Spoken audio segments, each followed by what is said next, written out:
हर climate story एक ऐसी चीज से शुरू होती है जिसे हम देख नहीं सकते। कार्बन डाइऑक्साइड जो खामोशी से हवा में तैरती रहती है। ये power plants, factories, vehicles, heating systems और मॉडर्न लाइफ की एनर्जी यूज से पैदा होती है। जब CO2 हवा में रिलीज हो जाए तो ये फौरन गायब नहीं होती, ये एटमॉस्फेयर में काफी अरसे तक रह सकती है। जब CO2 बहुत ज्यादा हो जाए तो ये एक्स्ट्रा हीट ट्रैप करती है और प्लैनेट आहिस्ता आहिस्ता गर्म होने लगता है। इसीलिए साइंटिस्ट ने एक ताकतवर सवाल पूछा, क्या हम CO2 को महफूज तरीके से लॉक कर सकते हैं? सिर्फ छुपाना नहीं, सिर्फ स्टोर करना नहीं, बल्कि उसे वाकई पत्थर में बदल देना। यही कार्बन लॉकिंग है, कार्बन को सॉलिड मिनरल्स में ट्रैप करने का एक तरीका। इस प्रोसेस की है बसाल्ट, एक डार्क वोल्केनिक रॉक जिसमें ऐसे मिनरल्स होते हैं जो CO2 से रिएक्ट कर सकते हैं। बसाल्ट बज़ाहिर बेजान लगता है, लेकिन केमिकली ये क्लाइमेट सोल्यूशन का हिस्सा बन सकता है।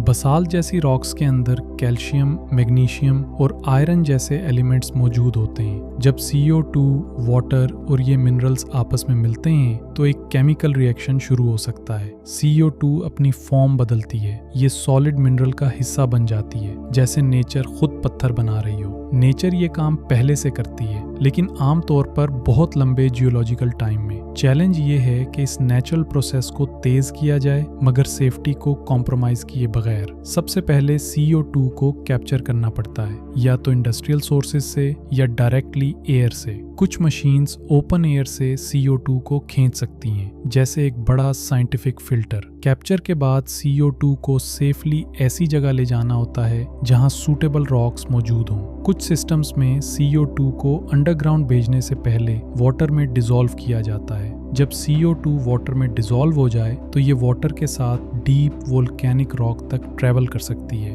इंजेक्शन वेल ह्यूमन टेक्नोलॉजी और डीप अर्थ के दरमियान एक डोरवे बन जाता है। फिर ये फ्लो नीचे जाता है, सॉइल, स्टोन, प्रेशर और रॉक लेयर से गुजरता हुआ रिएक्टिव रॉक तक पहुंचता है। बसाल्ट के अंदर पहुंचकर ये लिक्विड बहुत छोटी क्रैक्स और पोर्स में फैलने लगता है। वाटर रॉक से मिनरल्स रिलीज करने में मदद देता है ताकि वो CO2 के साथ रिएक्ट कर सकें। फिर केमिस्ट्री बदलती है, कार्बन गैस की फॉर्म से निकलकर सॉलिड स्टोन की तरफ बढ़ने लगता है। Aahista Aahista captured carbon mineral बन जाता है, स्टेबल, सॉलिड और रॉक के अंदर बंद। यही ब्रेक थ्रू है। CO2 अब आजादाना मूव नहीं कर रही, ये स्टोन में लॉक हो चुकी है। अंडरग्राउंड स्पेस कार्बन के रास्ते से बदलकर कार्बन स्टोरेज की जगह बन जाता है। कार्बन को मिनरल फॉर्म में स्टोर करना पावरफुल है, क्योंकि सॉलिड रॉक से इसे रिलीज करना बहुत मुश्किल होता है। लेकिन साइंटिस्ट CO2 इंजेक्ट करके खामोश नहीं बैठ जाते। वो अंडरग्राउंड सिस्टम को मुसलसल मॉनिटर करते हैं।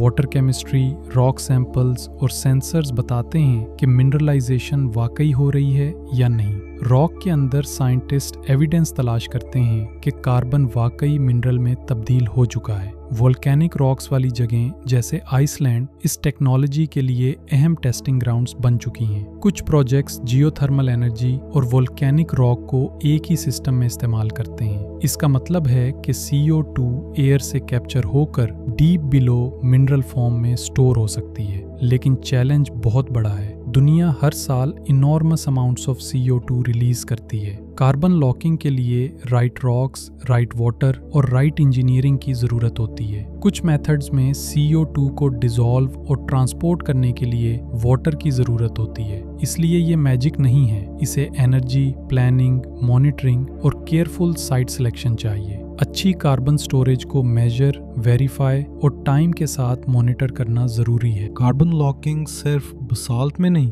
क्रश्ड रॉक्स और कुछ माइनिंग वेस्ट्स में भी हो सकती है। कुछ टेक्नोलॉजीज CO2 को बिल्डिंग मटेरियल्स और इंडस्ट्रियल प्रोडक्ट्स में लॉक करने की कोशिश करती हैं। गोल एक ही है, कार्बन को एयर से निकालकर स्टेबल सॉलिड फॉर्म में ले जाना। एक तरह से ये आइडिया अर्थ के अपने long term carbon storage system की नकल करता है। असल सवाल ये है, क्या ह्यूमंस नेचर को स्पीड अप कर सकते हैं इसका बैलेंस खराब किए बगैर? कार्बन लॉकिंग वाहिद सोल्यूशन नहीं है, लेकिन ये एक इम्पॉर्टेंट क्लाइमेट टूल बन सकता है। हमें इमिशंस सबसे पहले कम करनी होंगी। कार्बन स्टोरेज प्रिवेंशन का रिप्लेसमेंट नहीं हो सकती, मगर कुछ इंडस्ट्रीज के डिफिकल्ट इमिशंस को मैनेज करने में कार्बन कैप्चर और स्टोरेज मदद दे सकते हैं। फ्यूचर में storage sites carefully monitored climate infrastructure बन सकती हैं। कम्युनिटीज को समझना होगा कि उनकी जमीन और वाटर के नीचे क्या हो रहा है। Trust open science, clear data